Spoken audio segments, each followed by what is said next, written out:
Welcome to TLC for the Soul podcast, where soul meets spirit. You have entered into sacred space. I'm your host, Tammy Lynn Chambers, and I'm here to help you shine. Now let's get going on this podcast journey. To talk for just a moment before we get into the story about our special offers.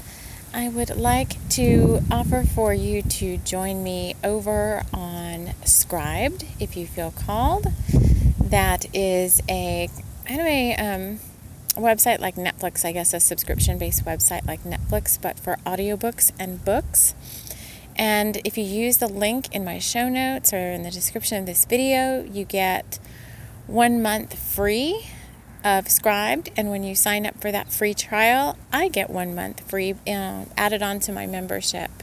So I really enjoy Scribed. I've been able to cancel some of my other audiobook memberships because Scribed has both the ebook form and the audiobook form of many books that you are wanting to read. So brand new titles and all your famous authors and so forth. And I have, as well now as an author, all of my books are on Scribed as well. So when you join the free trial, you can read any of my books for free too. So again, many audiobooks and ebooks there, everything I've searched for so far, with the exception of one book, has not been available there, but I found everything else I've wanted to read. So all the Neil Gaimans are out there, and all the other authors and newer titles and so forth. So again, use the link in my show notes or video description or wherever you find this podcast for your 1 month free trial, and I hope to see you over there. Thank you so much. Take care. Hello, everyone. Hello. And welcome back to the podcast. I wanted to share a couple of things before we get going. And as always, I like us to get in our little sacred space. So just if you are maybe like me today, before I recorded this, I had a very, hectic's not a good, I don't think it was hectic. It's just I had a lot of things to accomplish that I wanted to accomplish this morning. Mondays is always kind of my get the house back in order day from the things that have happened over the weekend. And so I had a lot of things on my list to do. And now I just want to settle in to doing the podcast. So the sound's a little bit different today. We're indoors. I'm trying to kind of simulate the outdoors. You may hear some other background sounds, such as, the dog or my son in the background. And, everything that happens when we're in sacred space is part of the journey, part of the message. If you resonate with that, you don't have to, but if you resonate with that, then that's what that is. So let's just take a deep breath together. Just kind of let everything up until this moment kind of fall away. If you need to, if you're like me, what I have noticed happening is, I have all this stuff I need to do, and if I keep it up in my head, then I can't even relax through a meditation or a something like this. So you might need to, if you have a lot of stuff coming into your head, jot that down somewhere and get it out of your head. And that will leave space for you to be able to for your mental body to be able to relax, for you to get those thoughts down on paper in your journal or I use Google Keep or whatever, just electronic, so I can take that with me wherever I go. So before we get into the story, I just want to announce the winner for our Get Written Into the Story contest. There actually were a handful of entries, and I used the pendulum, and I will be upfront and say that I did put my name in because this was the first drawing, and I'm like, hey, I'm my biggest fan. I want to go ahead and enter the contest too. I want to get written into the story. So I used the pendulum to pick the winners, and we actually had 2 winners. So I won, and my soul sister, Gypsy Soul 908 on Instagram, also won. And so what Spirit has done has written us both into the story as teenage twin sisters. So we are in this next chapter as twins, Lila and Lily Amberton, just so you are aware of who these girls are. This is what Spirit has done to write them into the story. And if you're not familiar with my work, haven't listened to any of this before, read any of my books, all of my writing is, I guess, quote unquote, channeled or stream of consciousness, or some people call it automatic writing. So I don't know where these stories go. Same with all my books. Like, I don't know where they go. I just go into sacred space. I call in the people from the story, and I just go into like automatic writing or stream of consciousness, and I just let it all like flow out. So I don't plan anything ahead. I don't know how many chapters there are. When Spirit's done, or when they're done giving me the story, then the story's done. I don't go back and edit any of the parts. The content does not get edited. Which is why I don't at this time work with an editor. I edit all my own content. The only thing that gets edited is grammar and punctuation, which I really wish I had some help with that. But that's a whole other story. Anyway, just so you know where this is going. So let's go ahead and, with all of that being said, get into Abigail Smile, our 3rd installment, Chapter 8. Tugboat. It wasn't every day that Lila and Lily Amberton got to go on a trip, but the twins had been gifted this November outing by their grandmother, Perla.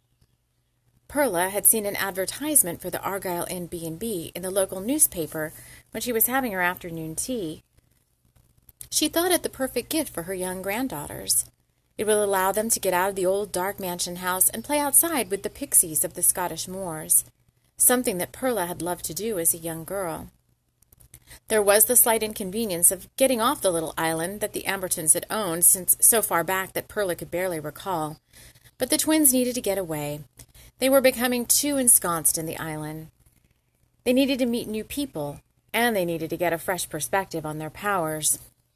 The twins, Lila especially, who was born first and very protective of Lily, had been gifted with the sight and the knowing, not unlike the many Amberton twins that had come before them. The island seemed to have a penchant for producing twin births. Perla thought it might have something to do with the stargate that the island sat atop of, but that really seemed like an old legend now. Lila and Lily, just turned 16, had been initiated into the Amberton coven at the last Beltane fire, as was customary for the female girls of the island. But no other island family, and there were but a few, held the special magical bond that Lila and Lily had with each other. The girls had been so excited to receive the early Yule gift that they were already packing their bags. Their mother, Bella Amberton, had arranged for the tugboat from the mainland that brought their groceries and other sundries each week to take the girls to the mainland. From there, they would catch a train to the Highlands, and then a car from the inn would pick them up there. The twins had heard the inn was possibly haunted and were excited to practice with the ghosts that they expected to find there. Lila had the power of the knowing. She always seemed to know exactly what would happen right before it did. She liked to play a game with her other siblings and make them plan something that she would always intuit before they could show her or tell her what it was. And Lily, the younger by 3 minutes and 33 seconds, had the gift of the oracle. She could simply look at a person and see all the way into their soul. It was, Lily thought, both a blessing and a detriment. It made it hard for her to make friends on the island. She could see inside everyone's deepest, darkest parts, and it made her uncomfortable. So she kept her distance from the others, content to spend her days outside along the seashore or up in the old lighthouse with her fairy friends. Both girls loved the ocean and were wondering how it would feel to be away from their beloved island, even for the few days that they would stay at the Argyle. Bags packed, it was a matter of time before the tugboat would arrive to set them on the first leg of their journey. Their mother packed them a large basket lunch, and the two girls sat on the dock and shared the tea and sandwiches, ensuring that they kept some for later on that night. The car from the inn wouldn't be around to pick them up from the train station until well after dark this time of year, so the girls had packed small flashlights and warmer clothes, not knowing what to expect with the weather. All they knew about the moors were the fog and the pixies, and they were excited to experience both. The dead they expected to connect with along with any other wayward spirits was an added bonus. Tickets safe in their pockets, the girls enjoyed their lunch as the big green tugboat chugged towards the island. "Well, this is it, Lily," Lila said. "Are you ready?" The younger girl nodded her head and said yes, in her mind, hoping the other girl would hear her this time. She preferred mental telepathy over human words, but no one else had seemed to catch on to it yet. Well, that was, except for Lily, I get Lily and Lila mixed up, was except for Lily's imaginary friend Bartholomew, because he always heard her. Lila looked questioningly at Lily. "Well, are you?" she asked. She thought she had heard a response in her mind, but often Lila didn't trust what she thought she heard. It was an old dark wound, and it kept her feeling small inside. But inside didn't translate to outside, and so Lila had taken on the role of caretaker, so to speak, ensuring that the two girls were always in sync with each other. Lily's stamina was not the best. She tired easily, and often hearing the voices of so many souls who needed help made her feel like she was taking on too much. So she stayed silently in the shadows of her older sister. The tugboat pulled up to the dock just as the girls finished their sandwiches. They stood gathering their things for the trip. Excitement was the energy that surrounded them as they kissed Perla and Bella goodbye, promising to call as soon as they arrived at the inn. The tugboat pulled away slowly from the island, and Perla Amberton felt a slight twinge in her heart space. Those two were going to come back from this journey as women, she thought, seeing already the thing that would change them forever on the periphery, looking in. So two things just quickly to say there is when we left off before in chapter 7, we left like Dakkar and Maggie after they had gone down to Blue Pond Lake together, and Dakkar had gone through that whole like, "I love you, Maggie," and I was like, what is he talking about? I love you, Maggie. And then somehow Spirit was like, okay, I have to bring Lily and Lila in, and we were just kind of left with what is going on with Dakkar and Maggie. So now we get to drop back in to chapter 9, The Forest. Dakkar could not bring himself to go back to the house with Maggie. He thought he could have taken her inside and back to her room, but he had something better in mind. If she wanted him to go into the forest so badly, then he certainly needed to see what was awaiting him there. He carried Maggie as far as the edge of the woods, and then laid her down under a large tree. He covered her with his coat and set foot into the dark woods. He'd lost his wand, which he would normally use for warmth, so instead he called in Lancelot, the fire breather, to help keep him warm. Let's face it, the woods could be a cold, lonely place, even in the daytime for a lone traveler. But Dakkar had heard stories from the bringers of the light about this particular forest, and he knew that it didn't matter what time he ventured inside its twisted, gnarled trunks, there would be something most sinister awaiting him there. He stepped lightly over pine needles and fallen branches, using Lancelot's fire to light his way. The dragon was definitely a useful ally. Even if Dakkar had won him in a jousting contest, he really could have beaten Count Mashar at the sword if it had come to it. But no thinking about the past. He was here now with no woman, no weapon, and no idea what would happen next. And then he heard something, coming from what appeared to be a clearing in the woods. He moved closer, hiding himself behind a mulberry bush. It sounded like crunching, and not the kind of nice crunching you might get with something like fish and chips. No, this sounded like bones being crushed. Dakkar decided that he had to see what was making the sound, even if it cost him his life. He had pledged an oath to the bringers of the light, and he knew what it meant to foil dark forces. He only wished he'd had more help. Maggie had definitely surprised him with her strength and magic. It was more than he was expecting, and then she had tried to bring him in here. But for what? He moved closer. And then he saw it. A large taloned creature eating what appeared to be a large cat of some sort. Maybe a bobcat, Dakkar thought. The taloned beast tore at the creature and then stopped. It sniffed the air and then looked around, dropping its prey to the cold ground. Dakkar had extinguished Lancelot's fire, and now the two, dragon and warlock, stood poised at the edge of what appeared to be some sort of sacrificial space. But who and why? What is this place? Dakkar could only imagine what would have happened to him here if Maggie had succeeded. But why would she bring him here? She clearly wanted him for something else. Too many questions and no answers. And then he heard it coming up behind him. A twig cracked, and he took his chance. Reaching out behind him into the backside of the dragon, Dakkar lunged out at what appeared to be Maggie stalking them. But what he thought was Maggie was clearly not all there was to it. The sound came again, and then Maggie's voice cutting through the darkness. "Come out, Dakkar, or I will kill the girl," Maggie said, shoving Abigail forward in front of him. Abigail was like a zombie, completely under Maggie's spell, and unable to speak or move without direction. "You want me so badly," Maggie said, curling her hair around her finger. "Well, then show me, Dakkar," she said, laughing with a fierce and deep-throated glee. "Feed the girl to the creature, now!" Dakkar could only stand in stupefied silence. How had he been so foolish? He had allowed his enemy to get the upper hand. "And don't think I'll fall for your love tricks again," Maggie said, lighting her wand around her heart space. "I am well protected." Dakkar needed a small miracle to get out of this one. He considered and figured there was only one option. He reached forward, grabbing Abigail around the waist. He kissed her deeply on the lips, and then he threw her into the creature's taloned embrace. Chapter 10. Train Station. The 10 o'clock arrived several minutes early, and Lily and Lila disembarked and waited for their bags to be delivered by the porter.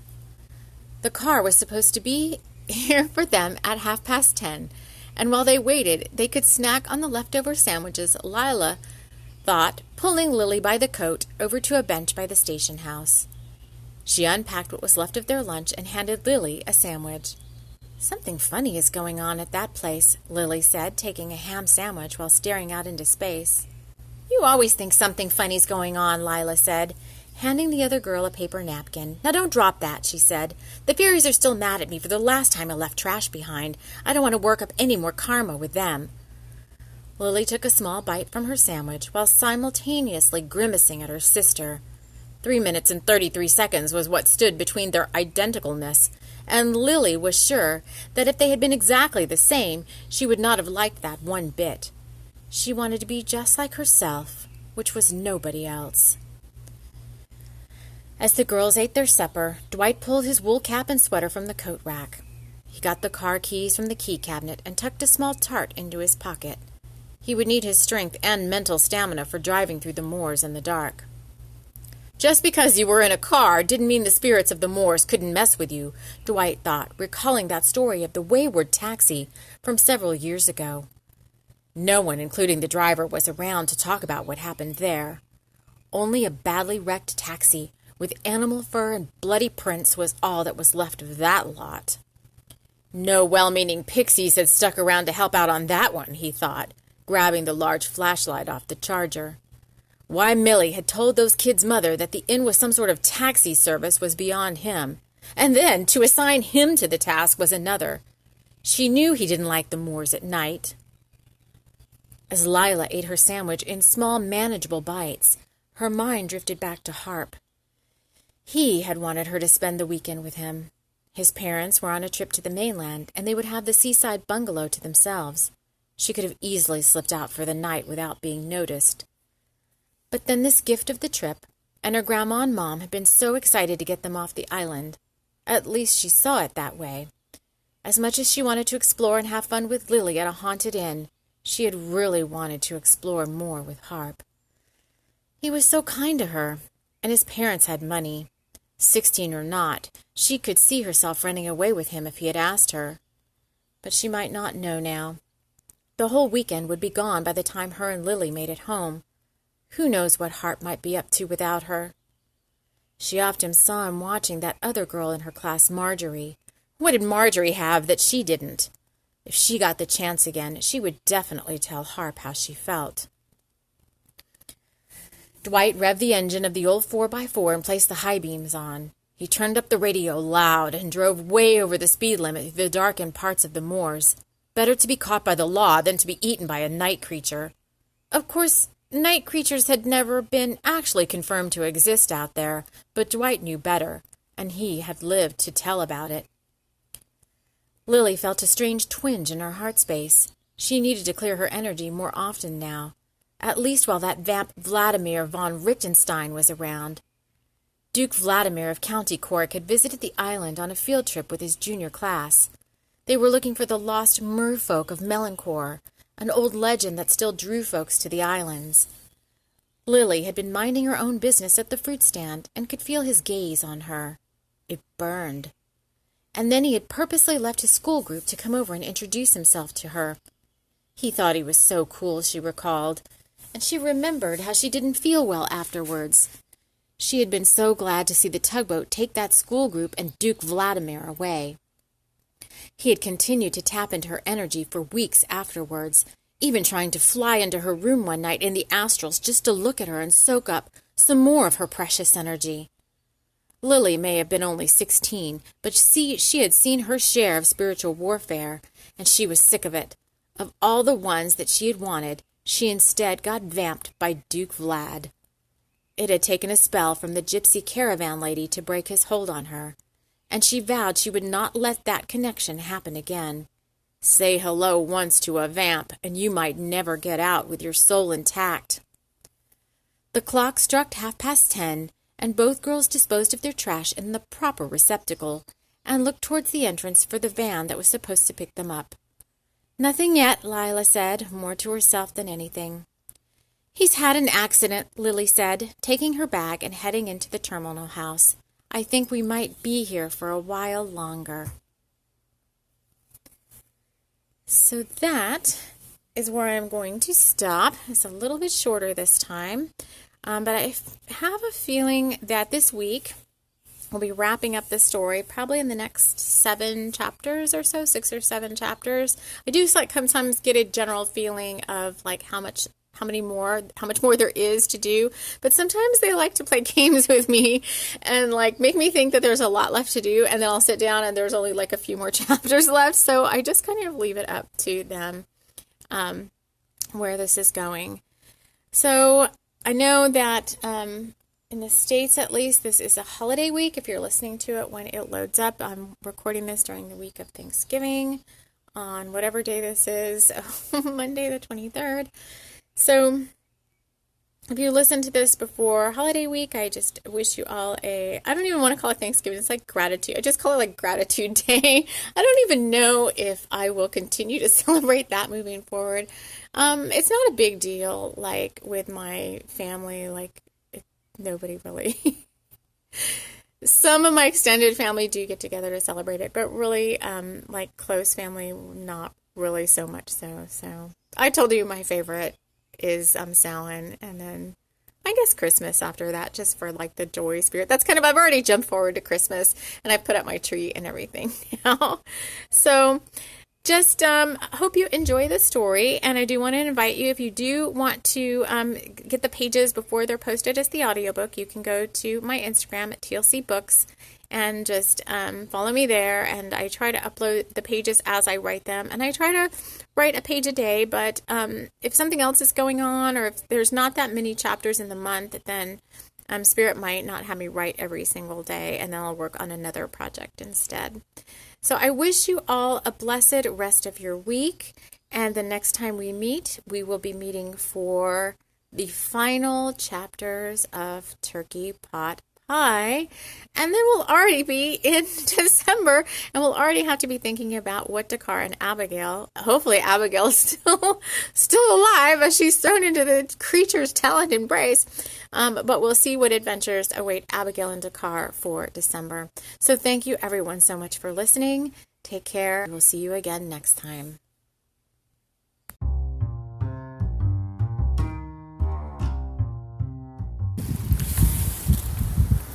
And now a word from our sponsor. This episode has been brought to you by the Pixies of the Scottish Moors, inviting you to step out and enjoy the sounds, the feel, and the wonders of nature. Meet them outside the Argyle Inn B&B at Blue Pond Lake, or follow them as they dance through the moors each and every night, just waiting for visitors to join them and have fun in that sacred space. So thank you for joining us. We will see you again next time. Take care.